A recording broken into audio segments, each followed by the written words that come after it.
បាទគ្រប់គ្រាបសួរពុកម៉ែបងប្អូនអស់គ្នាថ្ងៃនេះខ្ញុំបានបញ្ចប់ការងារជូនភ្ញៀវមួយកន្លែងទៀតហើយបងប្អូននៅខាងទួលបន្រោបងប្អូននៅភ្នំពេញយើងហើយនឹងក៏ថតសកម្មភាពក្រុមការងារបើបង្ហាញជូនបងប្អូនមើលតិចៗណាបងប្អូនចាំមើលលេងៗណាបងប្អូនណាចង់ធ្វើអាចទំនាក់ទំនងបានបងប្អូនតាមលេខទូរស័ព្ទខាងលើបងប្អូនហើយទូដែលខ្ញុំថតហ្នឹងជាបន្ទប់មីក្រូសាណាបងប្អូនមួយឈុតបងមួយឈុតមួយល្មមបងប្អូនបន្ទប់ហ្នឹងហើយបន្ទប់ទទួលភ្ញៀវក៏មានទូ TV មួយឈុតដែរបងប្អូន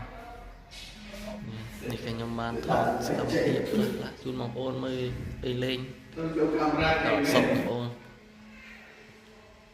ជួយមើលខ្លះផងចាលេងបងប្អូនហើយនេះខ្ញុំបានថតសកម្មភាពក្រុមការងារពេលធ្វើការហើយ